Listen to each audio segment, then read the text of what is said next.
શહેર કોંગ્રેસ પ્રમુખ ભાઈ શ્રી ચેતનભાઈ, મ્યુનિસિપલ કોંગ્રેસ પક્ષના નેતા ભાઈ શ્રી દિનેશભાઈ, ભાઈ જગદીશભાઈ, ભાઈ શૈલેષભાઈ,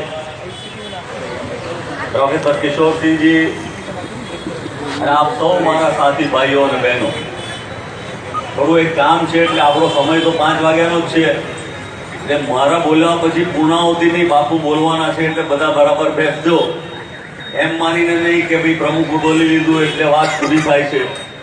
પણ મારે એક જગ્યાએ સમય આપેલો છે 4:30 વાગ્યાનો, એટલા માટે જવાનું હોવાથી આપ સૌની રજા લઈને હું નીકળીશ. ગઈકાલે વાત કરી હતી સમાન કામ સમાન તક માટેની. 15 લાખ યુવાનોને શોષણ કેવી રીતે આ રાજ્યની ભાજપાની સરકાર કરી રહી છે. થોડી ભીતિ થઈ છે હમણાં, સરકાર ગભરાતી થઈ છે. ખેડૂતોની કેટલીક માંગણીઓ મૂકી કે એક સર્વેમાં 2 કનેક્શન આપવા જોઈએ તો સ્વીકારી લીધી. મધ્યાહન ભોજનના કર્મચારીઓ માટે કોંગ્રેસ લડતી આવી છે, લડતી રહેશે અને લડવાની છે, તો એને 600 રૂપિયા પગાર વધારે આપ્યો. મને લાગે છે કે આપણા આ 2 દિવસના ધરણાથી બી જઈને પણ આ રાજ્યની ભાજપની સરકાર એ ફિક્સ પગારવાળા લોકોને કાયમી ધોરણે પગાર આપશે, એમાં મને શંકાને સ્થાન નથી. હાલ વિષયો બદલાતા જાય છે. દેશનો વડોપ્રધાન એવો બહુરૂપિયો આવ્યો છે કે એ જાત જાતના સ્વરૂપ બતાવે જાય છે અને દેશની પ્રજાએ જોવા પડે છે. શરૂઆત કરી તો મૂળ વાત એ હતી કે એણે વચનો આપ્યા હતા કે 100 દિવસમાં મોંઘવારી દૂર કરીશું. મોંઘવારીએ માજા મૂકી. તુવેરની દાળના 200 રૂપિયા ભાવ થઈ ગયા, ડુંગળી મોંઘી થઈ ગઈ, અનાજ મોંઘું થઈ ગયું, ખાંડ મોંઘું થઈ ગયું, તેલ મોંઘું થયું અને આખા દેશમાં મોંઘવારીએ માજા મૂકી. લોકોએ આંદોલન છેલ્યા. બધા જ પક્ષના લોકોએ ભારતીય જનતા પાર્ટીના વડાપ્રધાનની સામે આંદોલન છેલ્યા. દેશના લોકોને, યુવાનોને કહ્યું હતું કે અમે 2 કરોડ રોજગારી આપીશું. ક્યાંય રોજગારી મળી નહીં. ઉલટાના ઉપરથી બેરોજગાર થવા માંડ્યા. અને જેમ જેમ પ્રશ્નો વધતા ગયા ભારતીય જનતા પાર્ટીના, પહેલા દિલ્હી ગયું, 3 જ સીટ આવી. પછી બિહારમાં મોટી મોટી વાતો અને સર્વે કરાવવા માંડ્યા તો બિહાર જતું રહ્યું. અને બિહાર ગયા પછી ગુજરાતમાં પંચાયતનો વારો આવ્યો અને પંચાયતમાં પણ ટુકડા સાફ થઈ ગયા. પરિસ્થિતિ આખી બદલાઈ ગઈ. હવે ચૂંટણી છે ઉત્તર પ્રદેશની અને પંજાબની, એટલે મનમાં ડર બેસી ગયો કે શું કરવું. એક બાજુ આપણા જવાનો માર્યા ગયા, લોકો એમની પ્રત્યે નફરત કરવા લાગ્યા કે આ દેશનો વડાપ્રધાન જ્યારે મત લેવાતા 2014ની ચૂંટણીમાં ત્યારે એમ કહેતો હતો કે 3 માથાની સામે 13 માથા લઈ આવીશું અને આપણા 19 જવાનોને આવીને આપણી સરહદમાં મારી નાખવામાં આવે, એમનું બલિદાન ત્યાગ લેવાઈ જાય, ત્યારે આ દેશનો વડાપ્રધાન ચૂપ રહે. સર્જિકલ સ્ટ્રાઇકની વાત કરી, સારી વાત છે. હું તો એમ કહું છું કે જો ખરેખર આ દેશના વડાપ્રધાન, ભારતીય જનતા પાર્ટીના નેતા ખરેખર દેશભક્ત હોય તો વીણીને પાકિસ્તાનના સૈનિકોનો ખુરદો બોલાવે. ભારતમાં ભારતવાસીઓને અંદર લડાવી, જે ભાઈઓ તરીકે વર્ષોથી રહે છે એને લડાવવાનું પાપ ના કરે. પણ સરહદો પર જે લોકો છે, જે સેનાનીઓ છે, જે સૈનિકો છે, અને એ સૈનિકોની સાથે સાથે સરહદ પર આપણા દેશના જે બહાદુર લોકો રહે છે એને સલામ કરીએ છીએ કે આપણી સરહદોને સલામત રાખવામાં એમનો પણ બહુ મોટો ફાળો છે. હવે એમને લાગ્યું કે આ 2 થી કઈ નહીં થાય. રાહુલજીએ જ્યારે રિટાયર્ડ સૈનિકના આપઘાત બાબતે એના કુટુંબ પ્રત્યે સહાનુભૂતિ દર્શાવવા માટે ત્યાં ગયા અને ટીવી ને મીડિયા આખું બદલાઈ ગયું. એટલે એમના મનમાં લાગ્યું કે મારી કારતૂસ તો ફૂટી ગઈ, હું તો રહી ગયો. એટલે એમના મનમાં એમ કે આ 6 મહિના 8 મહિનાથી ચાલતું હતું. પ્રોફેસર કિશોરસિંહે બહુ સરસ મજાની વાત કરી સાથે સાથે ઇકબાલભાઈએ પણ સરસ મજાની વાત કરી કે પહેલા તો બંધારણીય રીતે નોટોને બદલવી હોય એ માટેની કાનૂની વ્યવસ્થા છે, જે કાનૂની વ્યવસ્થા પ્રમાણે આ શિરસ્તા પ્રમાણે કામ થવું જોઈએ એ તો કર્યું નહીં, વટહુકમ બહાર પાડ્યો નહીં, પણ એમના મળતિયાઓને, આરએસએસ ના મળતિયાઓને એમના મુખપત્રમાં ખબર પડી ગયું, એમના પરિવારના, ભારતીય જનતા પાર્ટીના લોકો એમના હાથમાં 2,000 ના બંડલો તમને દેખાય તો મને લાગે છે કે ભ્રષ્ટાચારની ગંગા નરેન્દ્રભાઈ મોદીને ત્યાંથી શરૂ થાય છે અને એ જ આખા દેશમાં આજે વહી રહી છે. રાહુલ ગાંધી સામાન્ય નાગરિકની જેમ જ્યારે લાઈનમાં ઉભા રહ્યા ત્યારે નરેન્દ્ર મોદી એવું સ્ટેટમેન્ટ કરવા માંડ્યા કે આ તો કાળા બજારિયાઓ લાઈનમાં ઉભા છે. તો હીરાબા તો આપણા સૌના બા છે, તો હવે એના માટે કેમ નથી બોલતા? આખા ટીવી પર કેમ બતાવો? અને એમને કયા પૈસાની શાની એવી જરૂર પડી 4-5 હજાર રૂપિયાની કે ઘરમાં રાશન?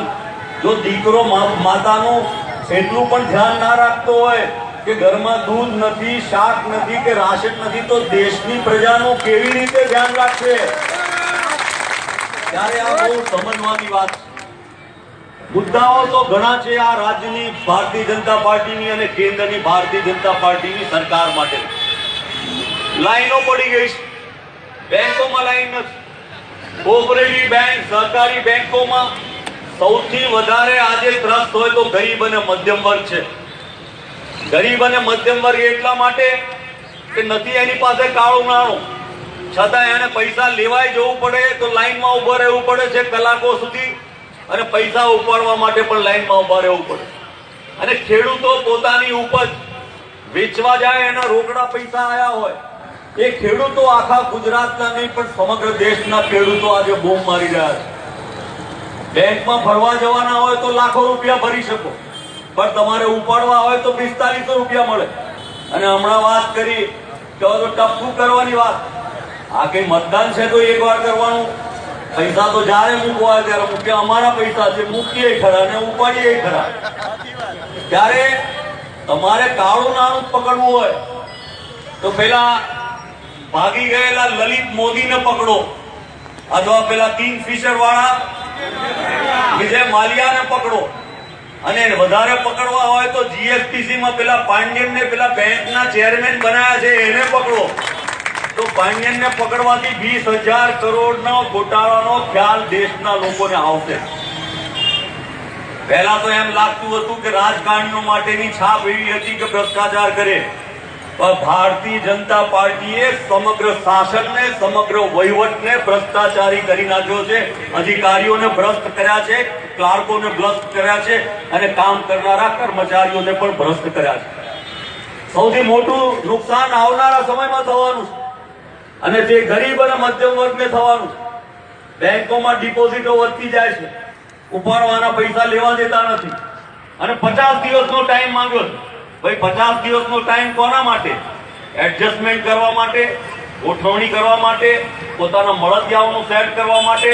તમે નિર્ણય કરો, એ નિર્ણયને વળગી રહો, પણ એમને એમ લાગ્યું કે આ નિર્ણય મોહમ્મદ તગલક જેવો છે, અને મોહમ્મદ તગલક જેવા નિર્ણયથી દેશની પ્રજા થાકીને કંટાળી ગઈ છે. અને કઈ પ્રજા થાકીને કંટાળી છે? કે જેના મહેનતના પૈસા છે, જે લાઈનમાં ઉભા છે, ગરીબ અને મધ્યમ વર્ગના લોકો છે. હવે સવાલ એવો ઉભો થશે કે બેંકમાં ડિપોઝિટ વધતી જશે.